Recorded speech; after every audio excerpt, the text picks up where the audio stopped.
Bueno, como Carol está diciendo, mi nombre es Andrés, para los que no me conocen. Yo, junto a mi esposa Anika, somos misioneros en Chile. Vamos a estar sirviendo acá en Chile por un tiempo. Y para mí es un privilegio poder traer la palabra de Dios para nosotros esta mañana. Y especialmente en esta ocasión, que están celebrando su cumpleaños como iglesia, 39 años. Eso es bastante tiempo. Así que felicitaciones por celebrar este día, y me alegro que podamos estar juntos celebrando eso. Creo que es un testimonio de la fidelidad de Dios para con Lo Prado. Y bueno, no sé si ustedes saben, pero hay un congreso de jóvenes donde están participando también, no como jóvenes ya, pero como ayudantes y expositores. Nico y Mike están ahí, involucrados en el Congreso de Jóvenes. Y Cristóbal está en el sur de Chile, en unos como planeamientos con el equipo de liderazgo de un movimiento que se llama MOVE. Así que para bien o para mal, dejaron al misionero predicando en ISA y ahora predicando en Lo Prado. Así que, ¿les parece? Es lo que hay. ¿Les parece si oramos para que el Señor nos ayude? Que nos ayude a escuchar su palabra y que nos ayude también a vivir a la luz de su palabra. Oremos. Amado Señor, gracias que podemos venir juntos a abrir tu palabra, Señor.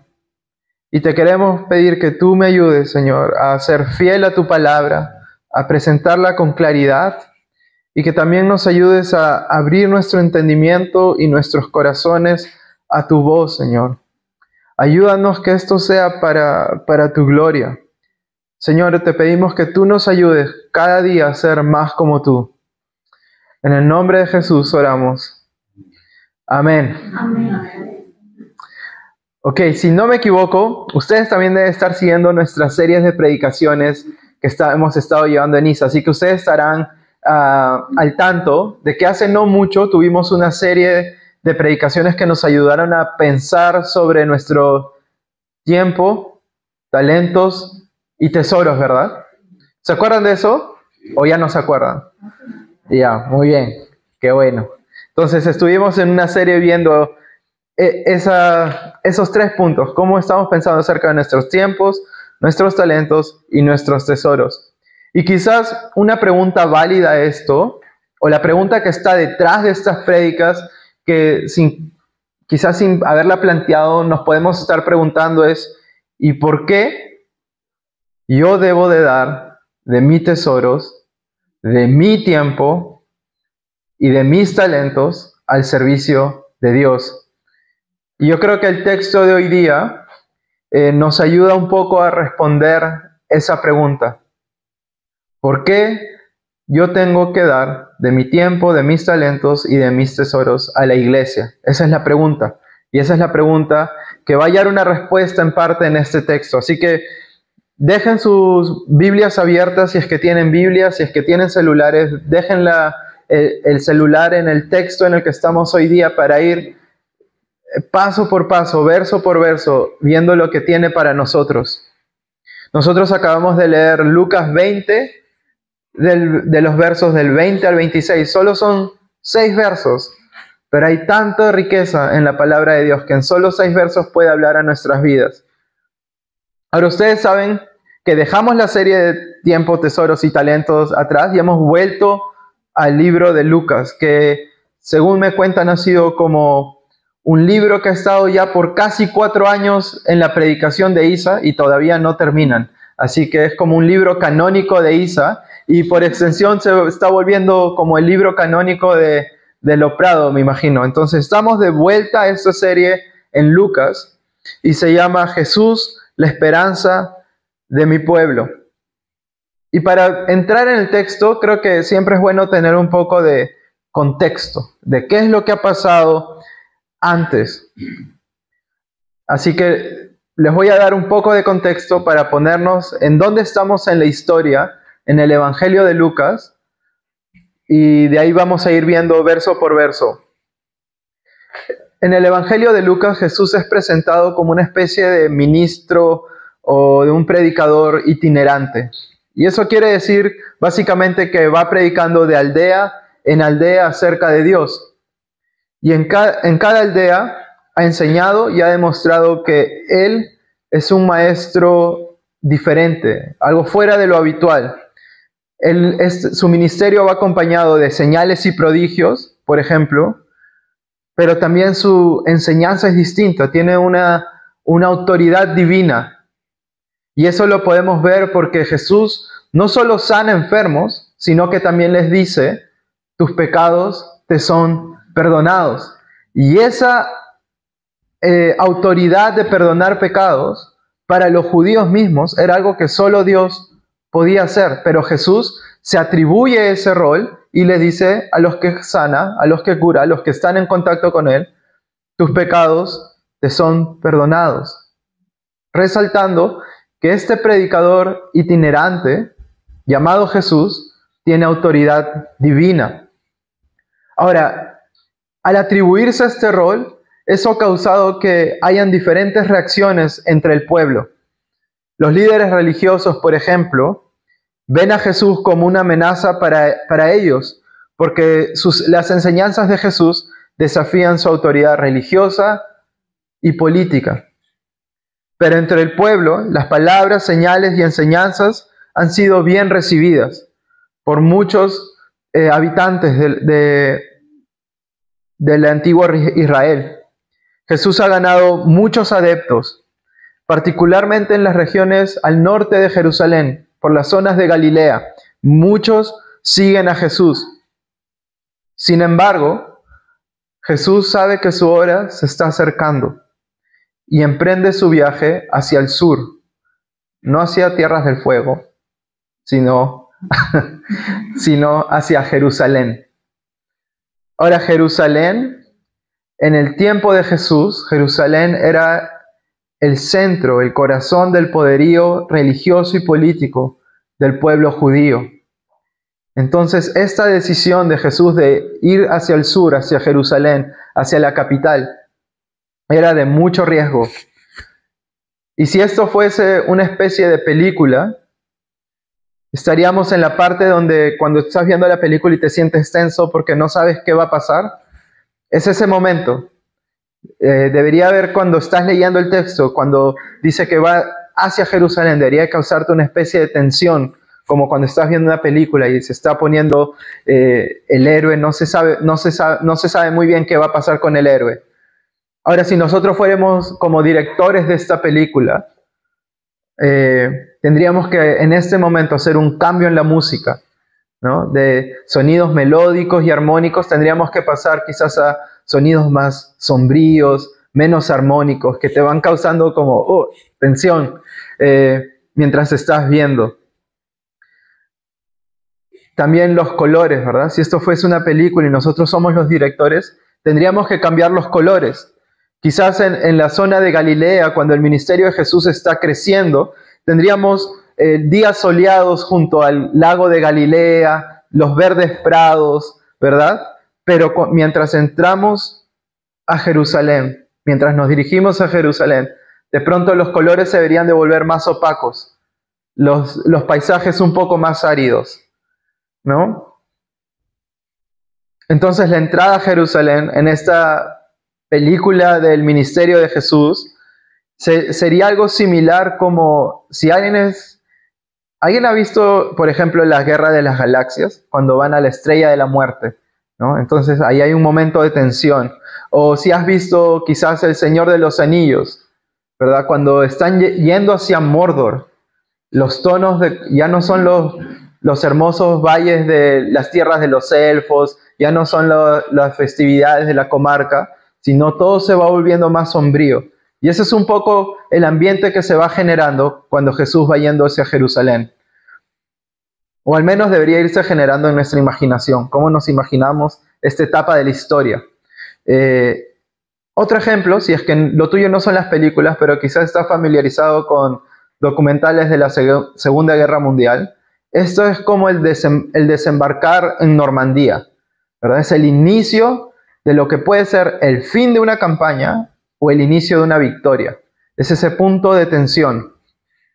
El punto es que Jesús, nuestro héroe en la historia, en el Evangelio de Lucas, se adentra voluntariamente al lugar donde su vida, ministerio y autoridad corren peligro. Él se está dirigiendo a Jerusalén. Ahora, cuando Jesús ingresa en Jerusalén hay un recibimiento un poco atípico, porque Él es recibido con arengas que dicen: bendiciones al Rey, que viene en el nombre del Señor, paz en el cielo y gloria en las alturas. Y luego de su ingreso triunfal, Jesús se dirige a enseñar al templo. Sin embargo, las autoridades religiosas veían a Jesús como un peligro, una amenaza a su poderío tanto religioso como político. Y por esa razón, estos líderes religiosos querían deshacerse de Jesús, que es la manera elegante de decir, lo querían matar. Ahora es importante notar que los líderes religiosos, como les decía, también son líderes políticos, porque necesitan, o porque su autoridad, mejor dicho, depende de su aprobación política, como que el pueblo les dé este rol de autoridades. Y esto en parte es algo gracioso, creo, en el texto, aunque realmente es trágico, pero pensando en que ellos son los líderes religiosos es algo trágico, pero creo que para nosotros como latinos, que nos reímos mucho de nuestras tragedias, pasa a ser algo cómico. La astucia y pericia de los líderes religiosos se asemeja mucho a nuestros propios políticos. Los líderes religiosos quieren matar a Jesús, pero no lo hacen porque ellos temen al pueblo. Sus acciones entonces son fríamente calculadas y tienen una clara agenda política. No quieren que el pueblo se ponga en su contra y no quieren que nadie ponga al pueblo en su contra. En otras palabras, estos líderes religiosos, como nuestros políticos, son líderes populistas.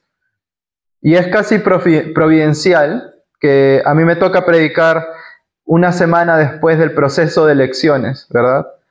Porque esto nos ayuda a entender un poco a estos líderes religiosos del tiempo de Jesús. ¿Por qué? Porque los políticos siempre buscan popularidad.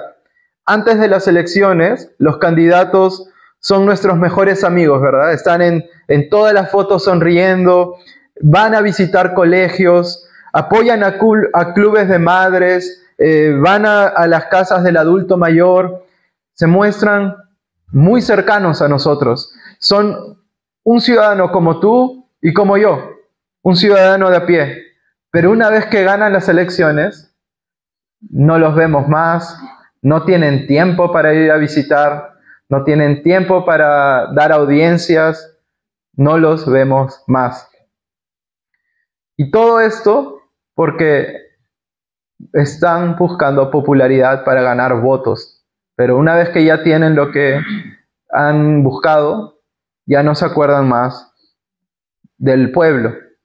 Y los líderes religiosos de Israel en el tiempo de Jesús también eran así, muy calculadores, muy astutos y hasta yo me atrevería a decir doble caras.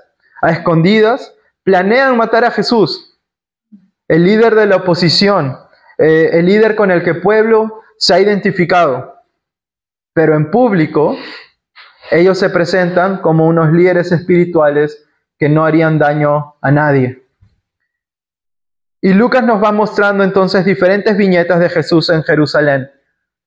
La entrada de Jesús como un rey esperado por el pueblo. Después Jesús está enseñando en el templo. Luego hay otra viñeta de Jesús debatiendo con los líderes religiosos sobre su autoridad.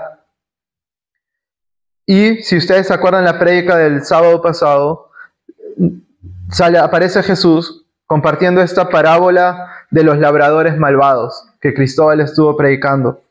Y el texto de hoy nos da otra viñeta de Jesús, donde él entra en un debate sobre los impuestos que debían de pagar al César. Y en cada una de estas viñetas, los ánimos se van crispando. La tensión va en aumento porque la paciencia de estos líderes religiosos y políticos también se está agotando. Ahora lee conmigo el versículo 19, que es el versículo antes de la sección que nos ha tocado.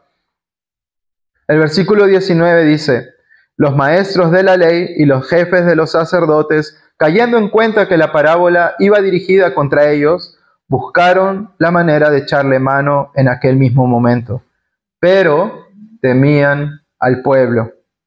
Ahora, la resolución de este problema que están teniendo los líderes religiosos la podemos leer en el primer verso del texto que nos ha tocado hoy día. Entonces ellos temían al pueblo y astutamente piensan cómo pueden atrapar a Jesús. Verso 20. Entonces, para acecharlo o para vigilarlo, enviaron espías que fingían ser gente honorable. La misión de estos espías a sueldo era acechar o vigilar a Jesús, infiltrarse entre sus seguidores y esperar hasta que diga algo incorrecto, algo en contra de la tradición judía, algo en contra de la ley mosaica o algo en contra del imperio romano. Y al final del verso 20 podemos leer lo que ellos realmente estaban buscando. Podemos leer, verso 20, entregarlo a la jurisdicción del gobernador. En otras palabras, estos líderes religiosos lo que estaban buscando es que las autoridades políticas romanas tomen cartas en el asunto, para que en caso de que Jesús fuese juzgado, ellos no fuesen señalados, los líderes religiosos no fuesen señalados como los culpables de la muerte de Jesús. Una movida política muy astuta. Ahora ustedes tienen que recordar, o posiblemente recuerdan esto, es que Jerusalén en los días de Jesús se encontraba bajo el dominio del imperio romano. Por esa razón, cualquier intento de sedición, cualquier intento de rebelión, significaba que el poder romano iba a terminar con la vida de este caudillo. Ahora, la hipocresía de los espías la podemos leer en el verso 21. Maestro, dicen los espías, Maestro, sabemos que lo que dices y enseñas es correcto. No juzgas por las apariencias, sino que de verdad te enseñas el camino de Dios. Ahora, cada palabra que los espías dicen, para nuestra sorpresa, es verdad. Jesús es un maestro, dice y enseña lo correcto, no juzga por las apariencias y enseña genuinamente el camino de Dios. Sin embargo, los espías hablan más de lo que pueden entender o de lo que saben. Ellos no conocen la verdadera identidad de Jesús. Se han solo informado posiblemente por lo que han escuchado que se dice acerca de Él. Y yo creo que en este punto, en esta parte del texto, acá hay algo que nos desafía a todos nosotros. Porque quizás, claro, yo no creo que uno de ustedes es un espía, esperando a que yo diga algo incorrecto o que Cristóbal diga algo incorrecto. Pero creo que el punto es que puede ser el caso que tú hayas venido mucho tiempo a la iglesia, que hayas estado desde el primer año de Epifanía, pero que no conozcas personalmente a Jesús, que sepas quién es Jesús teológicamente, pero no sepas quién es Jesús como la persona de Jesús. Y la teología es buena, pero no es suficiente. Y esto porque si los espías tenían que dar un examen de teología acerca de quién es Jesús, posiblemente ellos iban a aprobar ese examen. Quizás no pasaban con 7, pero posiblemente aprobaban. Pero en su corazón, Jesús o Cristo estaba muy lejano. Ellos estaban muy lejos de conocer a Jesús. Y la palabra de Dios una y otra vez nos muestra a hombres y mujeres que desean conocer fervientemente a Dios. Piensa, por ejemplo, acerca de Job. ¿Cómo termina su historia? Él dice al final de su historia: de oídas había oído hablar de ti, pero ahora te veo con mis propios ojos. Oh, el líder histórico de Israel, Moisés.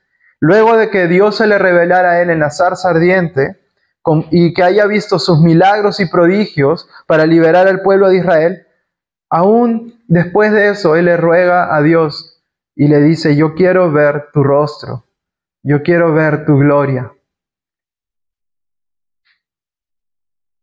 También es posible que te acuerdes que el profeta Jeremías profetizó que habría un día en el que Dios daría a su pueblo un nuevo corazón. ¿Se acuerdan de esa profecía? ¿Y saben para qué era ese nuevo corazón? ¿Para qué Dios le va a dar al pueblo un nuevo corazón? Bueno, Jeremías nos dice que este nuevo corazón es para conocerlo. Y también, por ejemplo, el salmista, una y otra vez anima a otros, incluso se exhorta a él mismo a entrar a la presencia de Dios, a ir al templo, a sus atrios, a pasar tiempo con Dios, para conocerlo. Por ejemplo, el Salmo 84:2 dice, anhelo con el alma los atrios del Señor, casi agonizo por estar en ellos. Un deseo ferviente por conocer a Dios. Y así la lista de hombres y mujeres en la Biblia, hay mucho más, ¿verdad? No podríamos cubrir todo en este tiempo. Pero si en Jesús nosotros somos parte de las historias de la Biblia, el elemento común con estas historias y con nuestra historia en el Evangelio debería de ser un deseo ferviente por conocer a Dios. Como diría el apóstol Pablo en Filipenses 3:10, lo he perdido todo a fin de conocer a Cristo.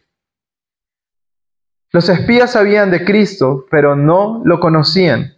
Sus ganancias económicas como espías los llevaron posiblemente a investigar acerca de Jesús, pero no a conocerlo. Y quizás hoy día es un buen momento para hacer una pausa y que tú te puedas preguntar, ¿conoces a Jesús o conoces de Jesús? ¿Conoces su amor y fidelidad o solo sabes que Él es fiel y amoroso porque alguien más te lo ha contado?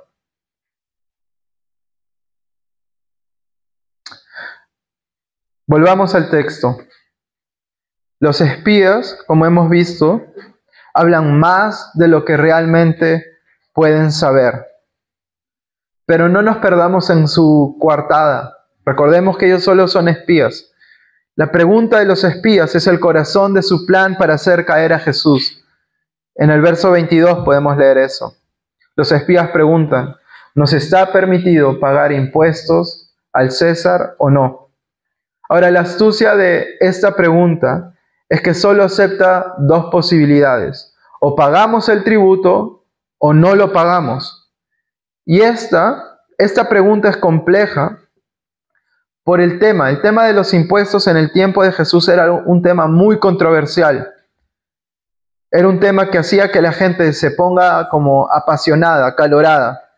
Era un tema que polarizaba, porque por un lado, si Jesús decía que sí debían de pagar los impuestos al César, significaba que Jesús era pro Roma y que estaba en contra de su propio pueblo, en contra de sus seguidores. Por otro lado, si él decía que no, Jesús sería rápidamente asociado con los judíos revolucionarios, con los disidentes, y llevado a una corte romana. En otras palabras, los espías astutamente le lanzan una trampa a Jesús. Sea cual fuere la respuesta de Jesús, él se iba a poner o iba a estar en problemas, ya sea que diga que sí o que no. En el juego del ajedrez hay este momento donde no importa dónde tú muevas la ficha del rey, porque si ya te tienen rodeado vas a morir. Entonces ni siquiera vale la pena mover la ficha. El contrincante solo dice, ¿qué dice? Jaque mate. No importa dónde vaya el rey, va a morir. Bueno, a los ojos de los espías, al hacer esta pregunta, ellos han hecho un jaque mate al rey Jesús. Sin embargo, en esta historia podemos ver que la sabiduría de Jesús es mayor a la astucia de los espías. La sabiduría de Jesús es más grande que la astucia de estos espías. Jesús discierne las intenciones del corazón de estos espías. En el verso 23, mira lo que dice Jesús. Pero Jesús, dándose cuenta de sus malas intenciones o de su astucia. ¿Pueden ver eso? Jesús dándose cuenta de sus malas intenciones. Ahora, esto es algo increíble, que Jesús pueda ver más allá del disfraz, ¿verdad? De cómo se presentan. Y esto es porque Jesús puede pesar el mundo interior de los espías que están disfrazados como seguidores. Lejos de caer en sus falsas adulaciones o alabanzas, lejos de dejarse llevar por su falso fanatismo, se da cuenta de las intenciones de los espías. Y si bien el texto no dice esto, yo creo que Jesús lo que está haciendo es que está viendo sus corazones. Ya que esta es una habilidad que Lucas ya nos ha dicho acerca de Jesús en capítulos anteriores, como el capítulo 6 y el capítulo 11, donde habla de que Jesús sabe sus pensamientos o puede ver los pensamientos de sus oponentes. Y en el Evangelio de Mateo, los pensamientos, el saber los pensamientos está muy relacionado a saber qué es lo que está pasando en el corazón. Por ejemplo, en Mateo 9:4 dice, y Jesús, conociendo sus pensamientos, dijo, ¿por qué pensáis mal en vuestros corazones? Ahora, yo no sé si te das cuenta de lo que te estoy diciendo en este momento. Jesús es aquel que puede juzgar los corazones. Y esta habilidad de juzgar los corazones en la cosmovisión judía era algo que solo Dios podía hacer. Y esto quiere decir que Lucas, en un verso tan corto como el verso 23, en un solo verso, nos está diciendo que Jesús no es solamente un maestro, como los espías lo acababan de describir, sino que Él es algo más que un maestro. Él es el Mesías, el Hijo de Dios. Él es Dios mismo hecho en la carne. Él es el Rey de Israel en el corazón de la ciudad del pueblo de Dios, Jerusalén. Y como Rey de Israel, responde con tanta autoridad y sabiduría a esta pregunta. Jesús dice, muéstrame una moneda romana. O quizás en tu Biblia dice, muéstrame un denario, porque esa es la moneda específica.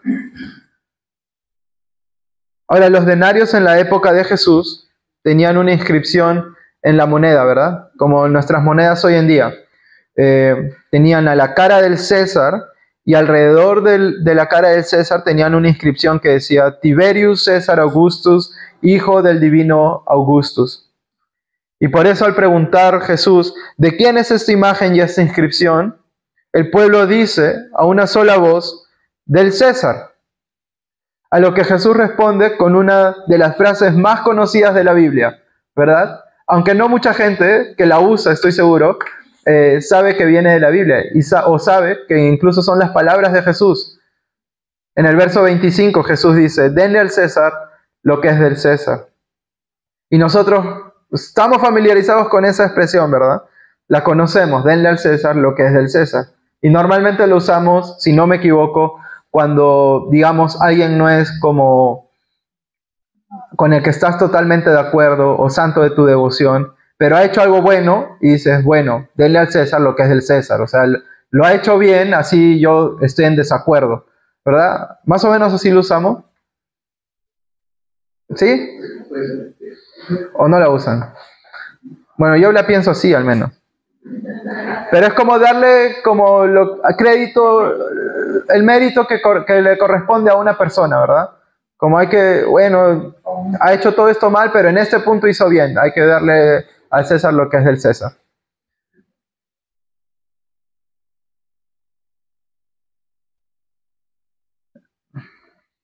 Pero esta frase no termina ahí. Nosotros nos acordamos de eso, denle al César lo que es del César. Pero ¿qué más dice el verso 25? ¿Cómo termina esa frase? Y a Dios lo que es de Dios. Lamentablemente, la mayoría de nosotros, siendo honestos, no nos acordamos de la primera parte y nos olvidamos de la segunda parte. Y lo irónico es que eso es lo más importante de la frase. Lo más importante de la frase es: y a Dios lo que es de Dios. Y esto resalta la grandeza de Jesús, porque en esta respuesta se expresa que si bien los espías pensaron que su pregunta solo podía ser contestada con un sí o un no, Jesús responde diciendo, en este contexto: paga tus impuestos y vive para Dios. Y al hacer esto, Jesús resalta el poder de Dios y disminuye el poder del emperador romano. Mientras que el César es dueño de estas pequeñas monedas, que posiblemente algunos de ellos llevaban en su, no sé si usaban bolsillos, pero digamos en sus ropas. Estas pequeñas monedas, esas pertenecían al emperador romano. Pero Dios es el dueño de los judíos. Es más, para los judíos que escuchaban esto, ellos saben que Dios, si César es dueño de esta pequeña moneda, Dios es el dueño de toda la creación. Ahora, ¿puedes ver cómo esta respuesta minimiza el tema del tributo? Si ellos han de dar a Dios lo que es de Dios, se deben de dar, no solo deben de dar una moneda, sino se deben de dar ellos mismos completamente a Dios. La moneda del César es irrelevante al lado de sus vidas mismas. Ellos, como el pueblo de Dios, son la posesión más preciada para Dios. El dominio político romano es solamente circunstancial. Los judíos saben que al final del día sus vidas les pertenecen a Dios. La posesión de Dios sobre el pueblo de Israel en la historia de la Biblia, en la narrativa de la Biblia, encuentra su origen en la historia del Éxodo, donde Dios con su mano poderosa rescató a Israel de la esclavitud de Egipto. Y en ese día Israel pasó a ser la posesión más preciada para Dios, pasó a ser su pueblo. Ahora, en la vida de los cristianos, en tu vida, en mi vida, algo similar ha ocurrido. En la muerte y resurrección de Jesucristo en la cruz, ocurre el rescate más grande de la historia. Jesús en su muerte y resurrección nos ha rescatado del enemigo más grande de la humanidad. Nos ha rescatado del pecado y también nos ha rescatado del resultado del pecado, que es la muerte. Y eso quiere decir que si tú has sido rescatado por la obra de Jesús en la cruz, eso quiere decir que tu vida ahora le pertenece a Dios. Ahora, con eso en mente, leamos de nuevo la segunda mitad del verso 25. Y den a Dios lo que es de Dios. Nuestras vidas le pertenecen. Y eso quiere decir que nosotros debemos de dar a Dios lo que es de Dios. Ahora, yo creo que hay muchas maneras de aplicar este texto, de pensar cómo esto se puede aplicar a nuestras vidas. Y a mí me gustaría dar solamente algunos principios para aplicar este texto a nuestra vida, y la gran mayoría son financieros, porque el tema en la historia misma es un tema financiero, es acerca de tributos. Entonces, dar a César lo que es de César. Eso nos anima a saber que si bien nosotros ahora somos ciudadanos del cielo, según lo que creemos en nuestra fe, a pesar de eso, nosotros debemos de seguir con nuestras responsabilidades civiles que nos corresponden como ciudadanos en la República de Chile, ¿verdad? Es decir, que nosotros como cristianos debemos de seguir pagando impuestos.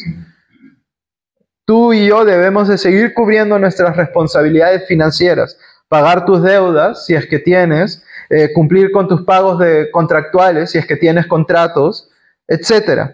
Tú sabes mejor cuál es tu historia financiera y cuáles son tus responsabilidades financieras. Y la iglesia y tu devoción a Dios no pueden ser una excusa para dejar de pagar, por ejemplo, tus impuestos. Es decir, que si Dios está poniendo en tu corazón que te gustaría dar más a la iglesia, esa no es la oportunidad para que dejes de pagar tu arriendo, por ejemplo, o tus impuestos, o que encuentres vacíos legales para dejar de pagar algo. Da al César lo que es del César. Ahora, como dije al inicio, este texto también nos ayuda a pensar acerca de nuestros talentos, nuestro tiempo y nuestros tesoros. Den a Dios lo que es de Dios. Tu nueva vida en Cristo, como les decía, ahora le pertenece a Dios. Entonces ya no es tu tiempo, ya no es tus talentos y ya no es tus tesoros. Todo esto le pertenece a Dios. Tu vida, tus tiempos, tus tesoros, tus talentos le pertenecen a Dios. Ahora, nosotros sabemos que Dios es un Dios amoroso y que conoce muy bien nuestros corazones. Y en su amor, Él nos deja administrar nuestro tiempo, nuestros tesoros y nuestros talentos para que los podamos entregar con una conciencia limpia. Que es decir que no lo hagamos con un corazón que se entristece, que está triste al hacer esto, sino que podamos hacerlo con gozo. Nosotros tenemos la oportunidad, y hasta yo diría el privilegio, de dar algo en retorno a la iglesia como muestra de gratitud a lo que Dios ya ha hecho por nosotros en Cristo. Pero esto no solo es solo para la iglesia, va mucho más allá. Nosotros deberíamos de pensar cómo estamos dando a Dios lo que es de Dios en nuestra vida diaria, no solo los domingos, no solo en el grupo en casa, sino en nuestra vida diaria, en nuestro trabajo, en nuestro matrimonio, en nuestros estudios, en nuestro tiempo libre. Cómo tu vida expresa que tu vida le pertenece a Dios. Da a Dios lo que es de Dios. Y en el último verso, en el verso 26, leemos cómo esta historia hace el desenlace, ¿verdad? Que es la victoria de Jesús. Los espías no pueden atraparlo.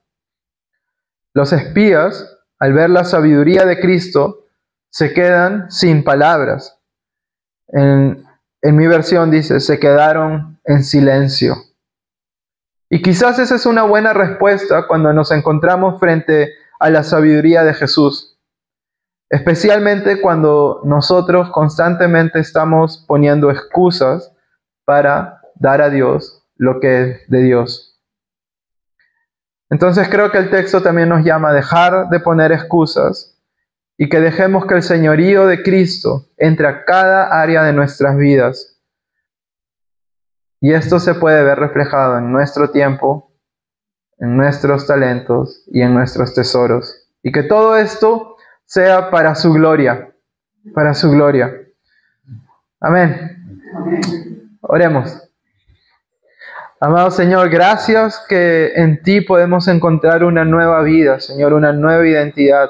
Gracias que lo pasado ya está atrás, Señor, y que ahora lo nuevo ha llegado en ti, Señor.